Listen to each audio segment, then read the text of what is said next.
అడుగు అడుగున ధనదాహం, అధికారంపై అధిక మోహం, వ్యసనాలపై తగని వ్యామోహం. అడుగు అడుగున ధనదాహం, అధికారంపై అధిక మోహం, వ్యసనాలపై తగని వ్యామోహం. ఆధునిక సమాజమేవో ఆటవిక సమూహం, స్వార్థపరుల సందోహంలో ధర్మం ఉనికేవో సందేహం. మనసున్న మనిషికి ప్రతి నిమిషం ఎదురయ్యేను ఓ పద్మవ్యూహం, పద్మవ్యూహం, పద్మవ్యూహం.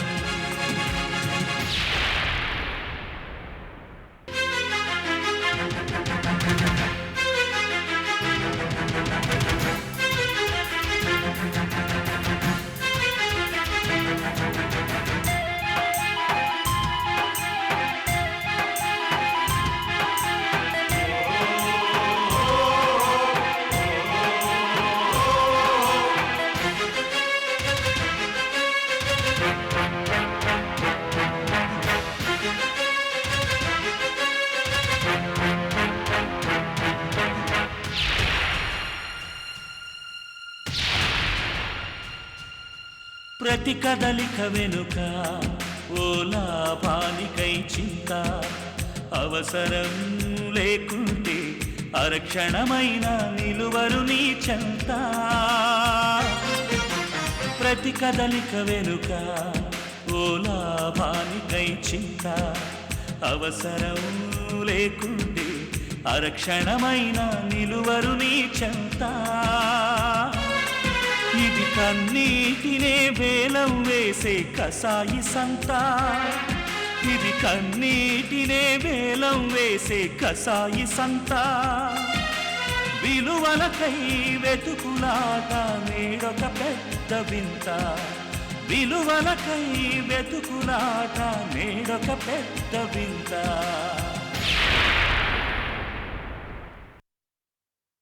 అబ్బాయి తొందరపడుతున్నాడు, త్వరగా కానివ్వండి పంతులు గారు. వాళ్ళు ఎవరైనా వస్తారేమోనని ఆలస్యం చేస్తున్నాను తప్ప, లేకపోతే ఎంతసేపు అమ్మా తూతూ మంత్రం లేక 5 నిమిషాల్లో అయిపోయింది అని అనిపిస్తారు. వచ్చే వాళ్ళు ఎవరు లేరు, ముందు మీరు కానివ్వండి. అలాగే ఆజమ్య కేశవాయ స్వాహ. అబ్బా అది వదిలేసి ముందుకెళ్ళండి బాబు. మరీ అంత తొందర అయితే ఎలా అయ్యా? అమ్మా కాస్త జీలకర్ర బెల్లం పట్టరండి. అలాగే. ఇప్పుడు ఈ జీలకర్ర బెల్లం గొడవ ఏంటండి బాబు, తొందరగా తాళి కట్టించండి. ఇస్తాను ఉండు. అసలు పెళ్ళంటే తాడి కట్టడం కాదయ్యా, ముహూర్తం టైంకి వధూవరులు ఒకరి తల మీద ఒకరు జీలకర్ర బెల్లం పెట్టుకోవడం. దాని వెనకాల సంప్రదాయం ఉంది, సైన్సు ఉంది. అలా పెట్టడం వల్ల ఇద్దరి మధ్య ఒక ఎలక్ట్రానిక్ సర్క్యూట్ ఏర్పడుతుంది. అది భార్యాభర్తల్ని ఏకం చేస్తుందన్నమాట. ఇదిగోండి పంతులు గారు జీలకర్ర బెల్లం. శుభం. అయ్యా మీ ఇద్దరు లేచి ఆ పెద్ద ముత్తైదు కాళ్ళకు నమస్కారం పెట్టండి.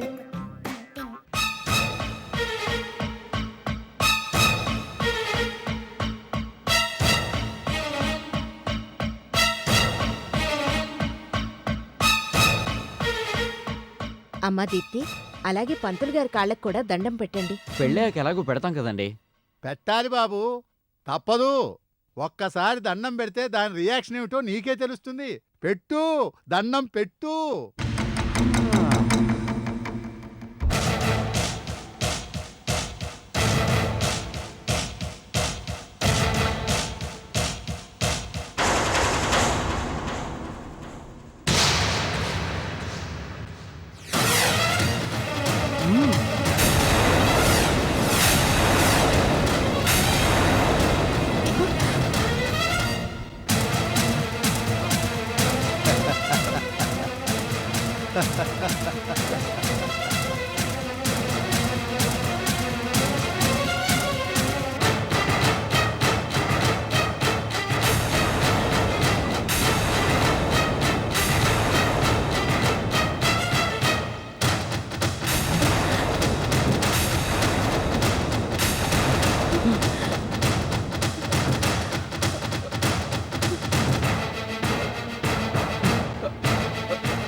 ఇది అన్యాయం, దారుణం. పంతులు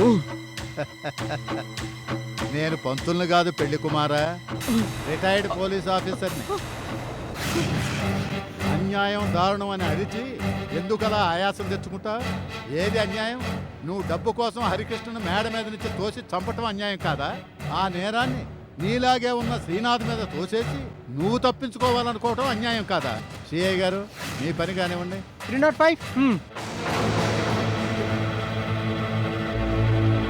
హరికృష్ణని హత్య చేసినందుకు నేను అరెస్ట్ చేస్తున్నాను.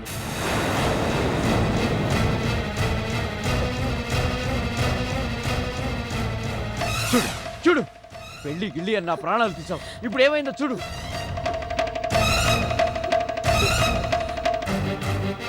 ఆంటీ, గుళ్ళో మీరు ఆప్యాయంగా పలకరిస్తే పొంగిపోయాను. పెళ్ళికి కావాల్సిన ఏర్పాట్లు చేస్తానని మాటిస్తే మీరు మా అమ్మే అనుకొని మురిసిపోయాను. మిమ్మల్ని నమ్మినందుకు చివరికి నన్ను ఇలా మోసం చేస్తారా? నన్ను క్షమించమ్మా.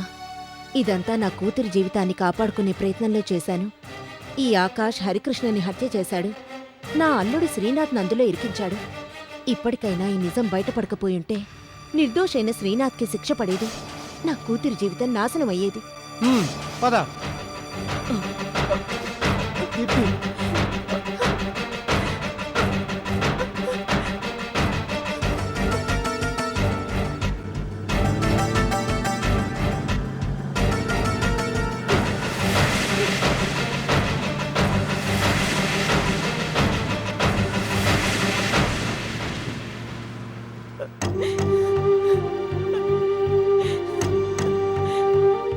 దీప్తి, నువ్వు చాలా తప్పు చేశావమ్మా. అమ్మని నాన్నని కాదని ఓ దుర్మార్గుణ్ణి నమ్మి వచ్చేశావు.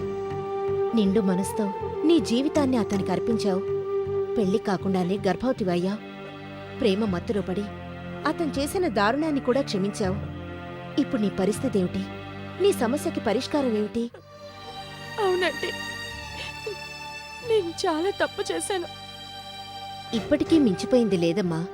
మీ అమ్మా నాన్నల దగ్గరికి వెళ్ళు. పిల్లలు తప్పు చేసినా క్షమించగలిగే పెద్ద మనసు వాళ్లకుంటుంది.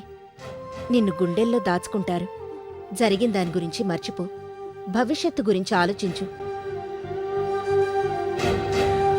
ఉమ్.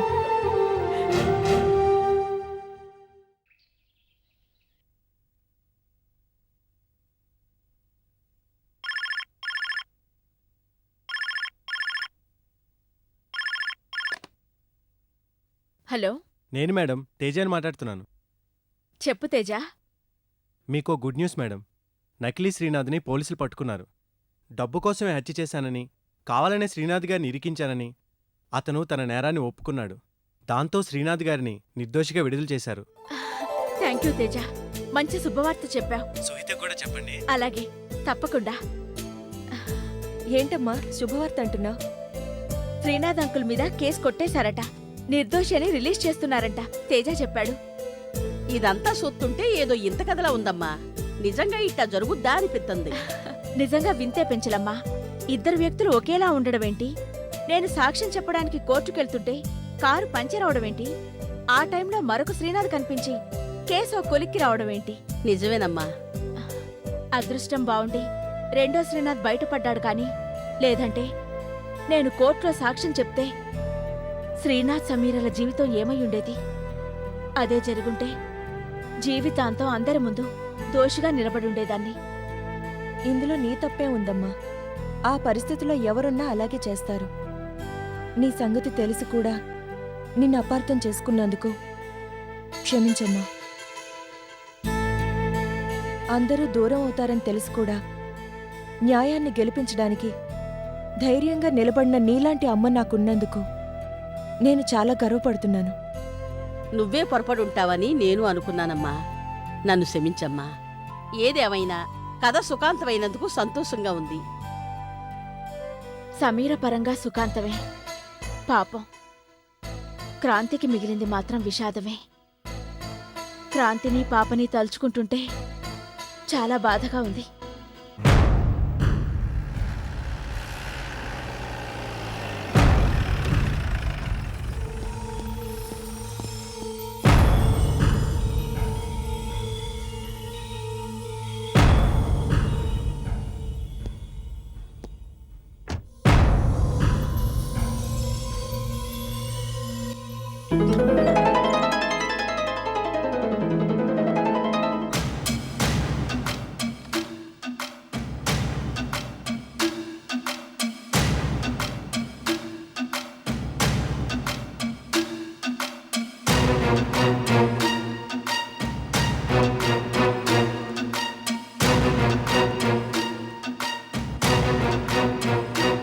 శ్రీనాథ్ గారు, నిజం నిప్పు లాంటిది.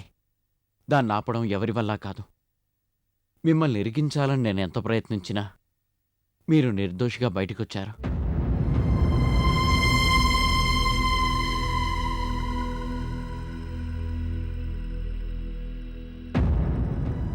నిజం వెలుగులోకి వస్తే అబద్ధం చీకట్లో మిగిలిపోక తప్పదు.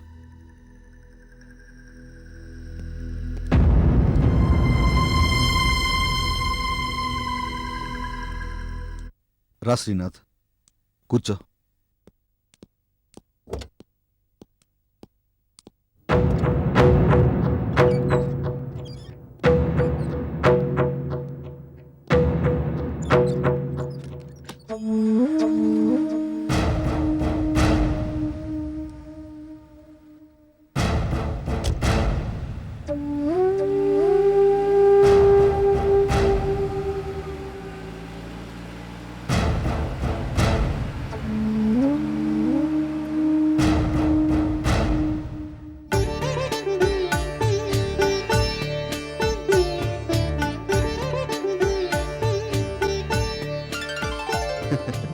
ఎప్పుడో పెళ్లినాడు ఇవ్వాల్సిన హారతి ఇప్పుడు ఇస్తోంది మీ అత్తయ్య. అవును, అప్పుడు మీరు ఇవ్వనిస్తేగా. దూర్వాసుడు తమ్ముళ్ళ కోపంతో వాళ్ళని లోపలికే రానివ్వలేదు. అట్నుంచి అట్టే పంపించేశారు. వాళ్ళని శత్రువుల్లా చూశారు కానీ కూతురు అల్లుళ్ళా చూడలేదుగా. నువ్వు ఆ మాట అంటావని నాకు తెలుసు. చూసావా శ్రీనాథ్, నా మీద ఎప్పుడు బాణం వదులుదామా అని విల్లు ఎక్కుపెట్టి సిద్ధంగా ఉంటుంది మీ అత్తయ్య. కాబట్టి మీ అత్తయ్య కోరిక మేరకు కొత్త పెళ్లి కొడుకులాగా కుడికాలు ముందు పెట్టి లోపలికి నడు. పద. రా బాబు.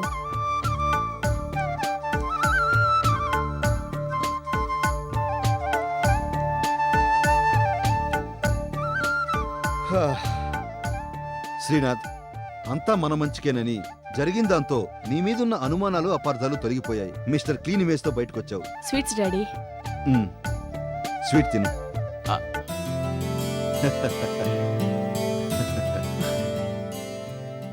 నా గురించి చాలా శ్రమ తీసుకున్నారు మావయ్య. అందుకే నేను త్వరగా బయటికి రాగలిగాను. Thank you very much. భలే వాడివయ్యా, ఇందులో నేను చేసిందేం లేదు. ఈ క్రెడిట్ అంతా మీ అత్తయ్యదే. ఇన్నాళ్ళు అమాయకురాలనుకున్నాను గాని ఇంత ఇంటెలిజెంట్ అని అస్సలు ఊహించలేదు. క్రిమినల్స్ని పట్టుకోవడానికి ఇన్వెస్టిగేషన్ అని, ఇంట్రాగేషన్ అని చాలా హడావిడి చేస్తారు కదా పోలీసులు. అవేమీ లేకుండా జస్ట్ చిన్న సెంటిమెంట్ డ్రామా ఆడి అసలు నేరస్తుల్ని పట్టుకుంది మీ అత్తయ్య. She is really great. ఆడవాళ్లు తలుచుకుంటే సాధించలేనిది ఏమీ లేదని ప్రూవ్ చేసింది. మీరు మరీ అంత మునగ చెట్టు ఎక్కించేయకండి. ఇందులో నేను చేసింది కూడా ఏమీ లేదు. దీప్తితో పరిచయం కావడం, నేరస్తుణ్ణి పోలీసులు పట్టుకోవడం అన్నీ దేవుడి సమక్షంలోనే జరిగాయి. కాబట్టి ఇదంతా ఆ దేవుడి దయే. ఆ దయ ఉండబట్టే మనం తొందరగా ఇందులోంచి బయటపడ్డాం. అందుకు ఆనందంగా ఉంది. నిజమేనమ్మా, నీ పూజలు వ్రతాలు ఊరికే పోలేదు. నేనైతే ఈ కేసింత తొందరగా ముగుస్తుందని కాని, శ్రీనాథ్ నిర్దోషిగా బయటకొస్తాడని కాని అనుకోలేదు. ఎలా అనుకుంటావు సమీరా? శ్రీనాథే హత్య చేశాడని సాక్ష్యం చెప్పి ఎలాగైనా మనల్ని కోర్టుకి ఈడ్చి మన పరువు బజార్న పడేయాలని, రేఖ జీవితంలాగే నీ జీవితం కూడా నాశనం చేయాలని మాక్సిమం ట్రై చేసింది గౌరీ. పాపం దారుణంగా ఫెయిల్ అయింది. ఓడిపోయిన గౌరీ మేడం ఫేసు ఒక్కసారి చూడాలనుంది. సారీ కృష్ణేశ్వరరావు గారు, ఈ విషయంలో ఓడిపోయింది గౌరీ కాదు, మీరు మీ లాయర్లు. అదేంటి? మీకింకా ఈ విషయం తెలీదు. మన శ్రీనాథ్ లాగే ఆకాష్ అనే వ్యక్తి మరొకడున్నాడని ముందు తెలుసుకున్నది గౌరీయే. వెంటనే నాకు ఫోన్ చేసి ఆ విషయం చెప్పింది.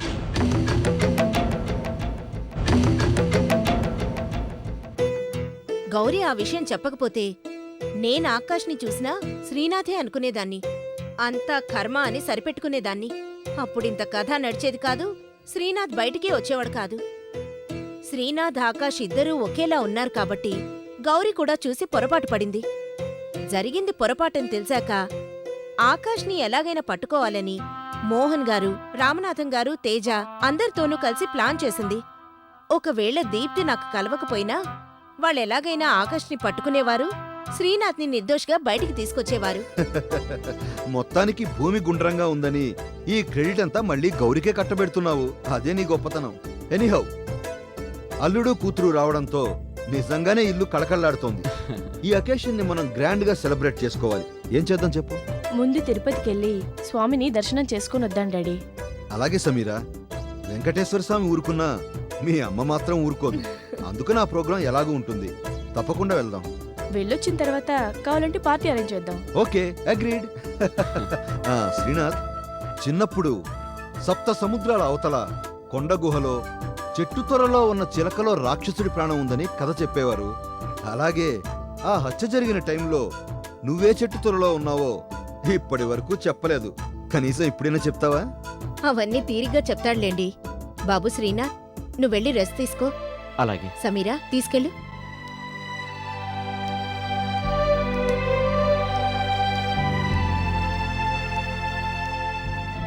సమీరా, భార్యాభర్తల మధ్య ప్రేమ కన్నా ఎక్కువగా ఉండాల్సింది నమ్మకం.